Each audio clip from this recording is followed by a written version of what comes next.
There's a pattern in history that has destroyed seven major economies over the last 90 years.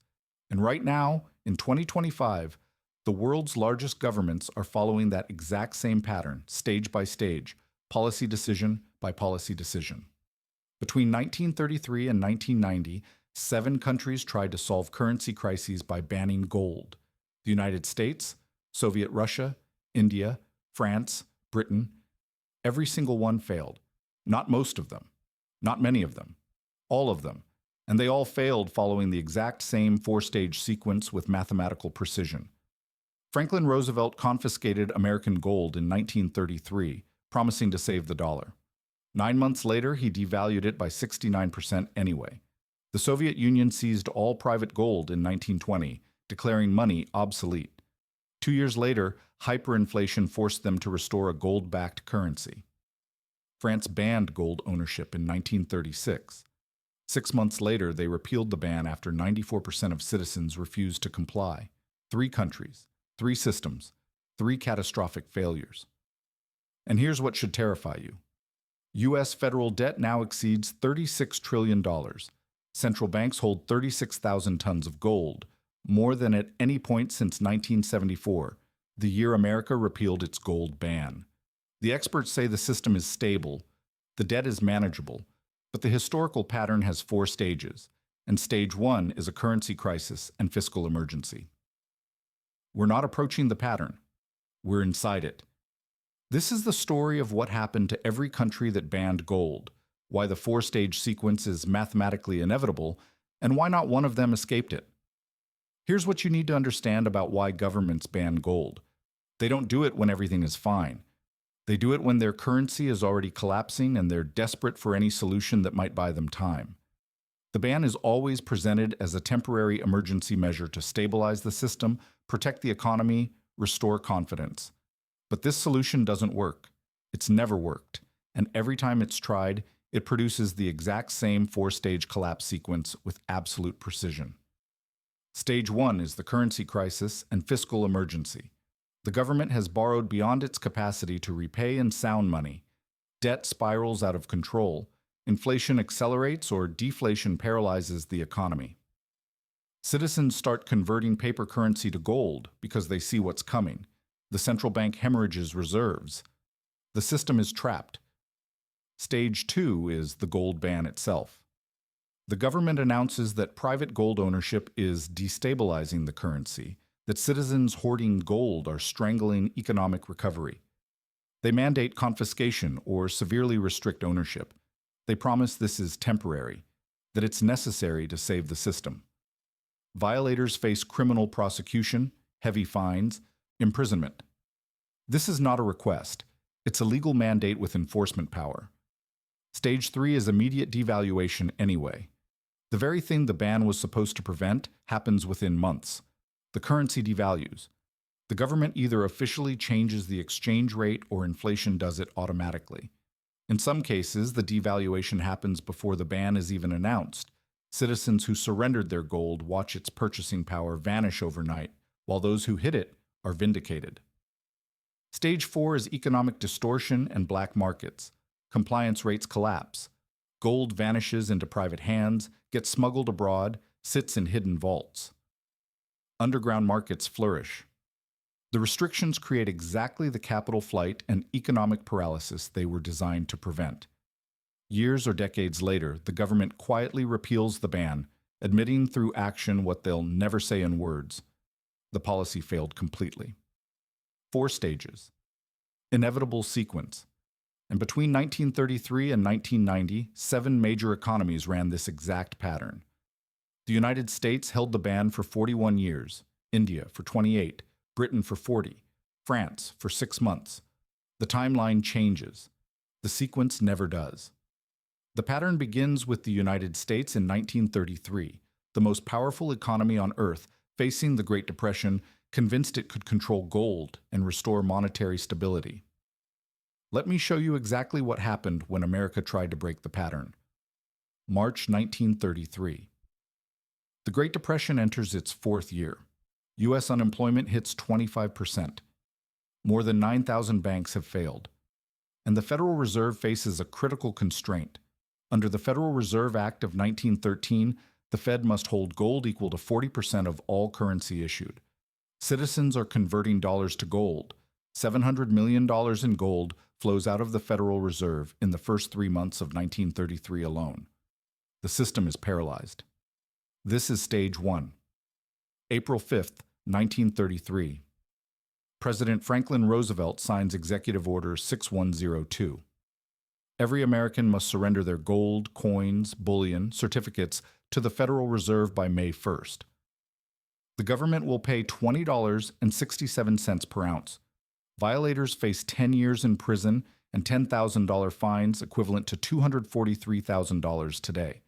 This is not a request. It's a criminal mandate with federal prosecution power. The justification? Gold hoarding is strangling economic recovery.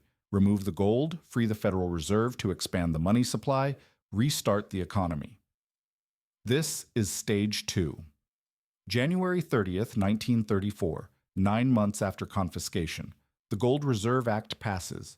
The statutory gold price jumps from $20.67 to $35 per ounce. That's a 69% increase.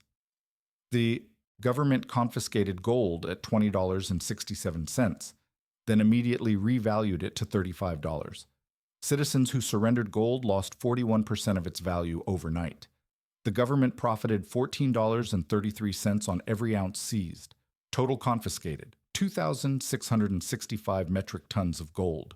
Government profit, approximately $2.8 billion in 1934 dollars.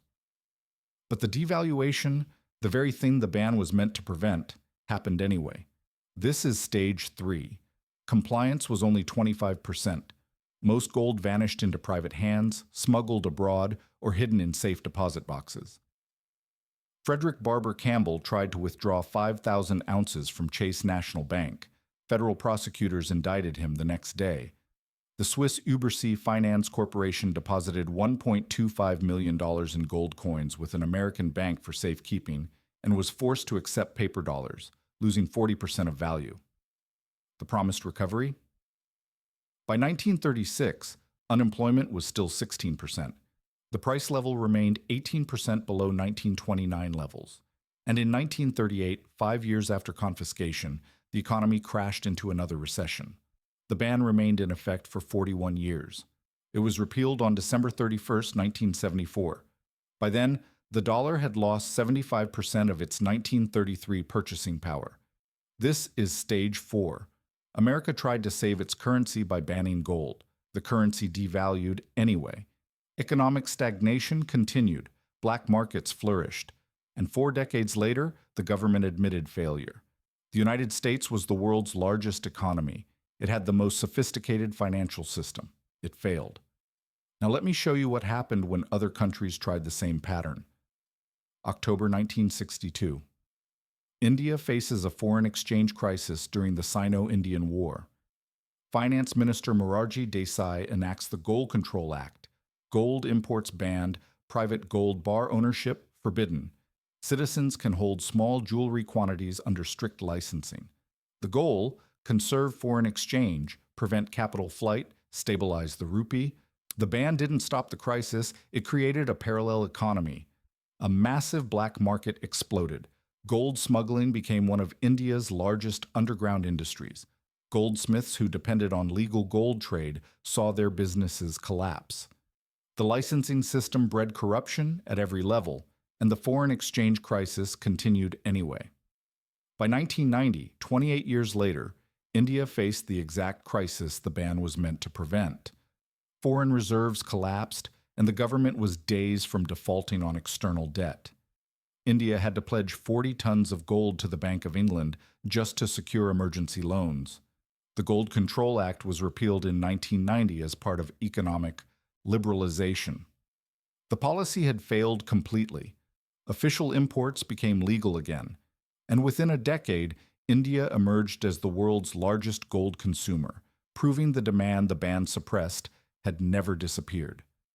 November 1917, the Bolshevik Revolution seizes power. Within months, the new Soviet government begins confiscating private property, including all gold. By July 1920, A formal decree requires surrender of all precious metals over 63 grams. No compensation, no exceptions.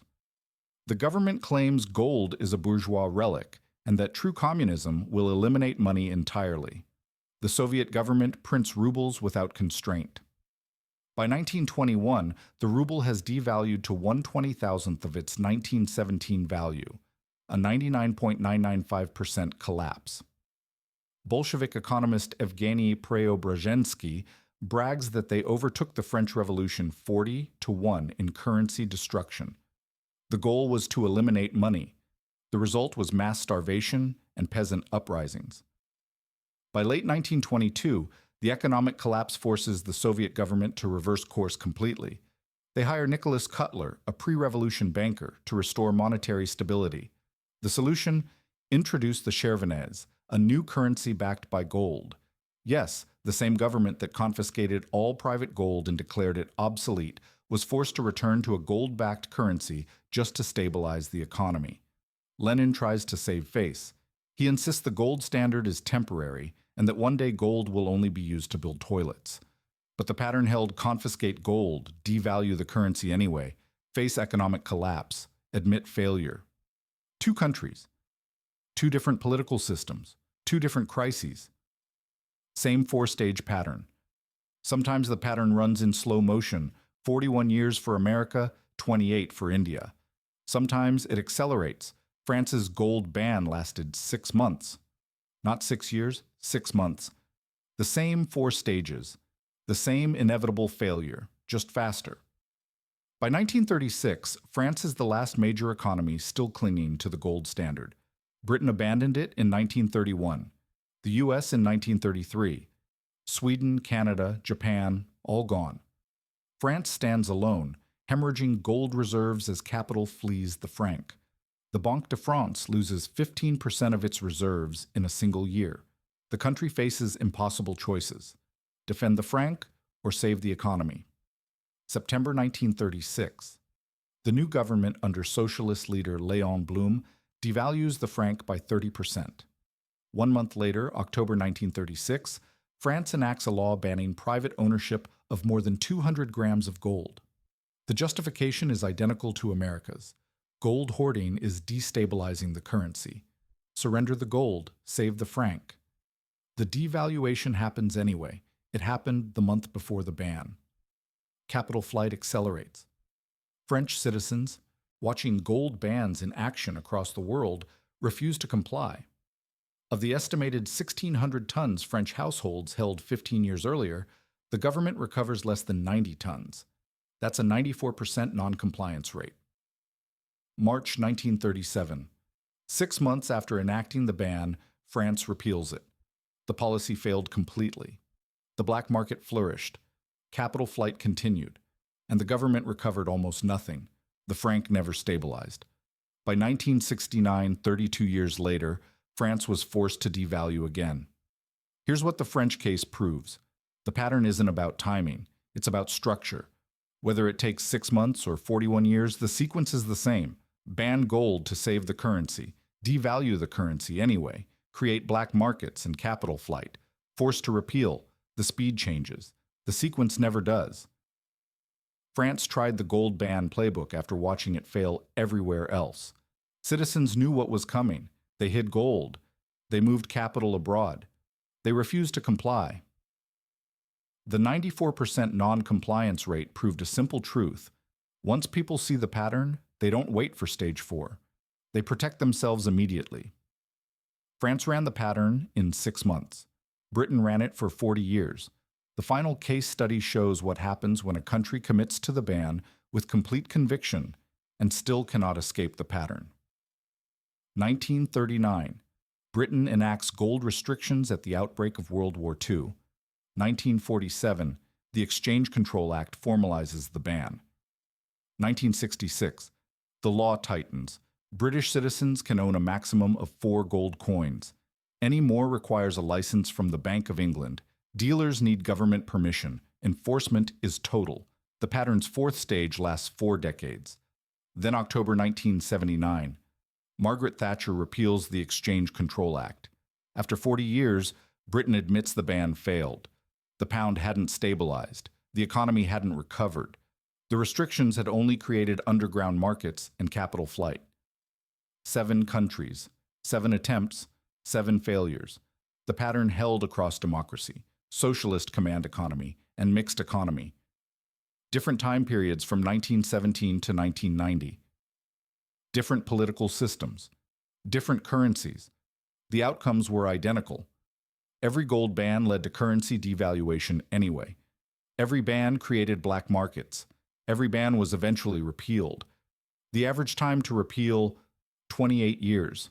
The pattern's success rate, 0%. The reason is simple. Governments ban gold when they've already lost monetary control. The gold ban is the symptom, not the cause. By the time governments reach for gold confiscation, 3 conditions are already true. Excessive debt. The government has borrowed beyond capacity to repay in sound money. Currency debasement. The only remaining option is inflation or devaluation. Public coercion. Distrust. Citizens are converting paper to gold because they see what's coming. Banning gold doesn't solve any of these. It confirms them. The government essentially announces, your currency is about to devalue, so we're confiscating the only asset that protects you from devaluation. Citizens respond rationally. Hide the gold, flee the currency, move capital abroad. Stage 4 begins immediately. U.S. federal debt, $36 trillion, 124% of GDP. Japan government debt, 264% of GDP. France government debt, 112% of GDP. UK government debt, 100% of GDP. Italy government debt, 144% of GDP. Central banks are expanding balance sheets at unprecedented rates. The Bank of Japan holds assets equal to 127% of GDP. The Federal Reserve's balance sheet peaked at $9 trillion. The European Central Bank, 7.6 trillion euros. And here's the critical data point. Central banks now hold over 36,000 tons of gold, more than at any point since 1974, the year America repealed its gold ban. We're watching stage 1 in slow motion. Debt-to-GDP ratios exceed crisis levels from the 1930s. Central banks are printing money while hoarding gold. Every country that banned gold eventually admitted failure by repealing the ban. The pattern's 100% failure rate spans 73 years of economic history. The sequence has never been broken, and the pattern is still active.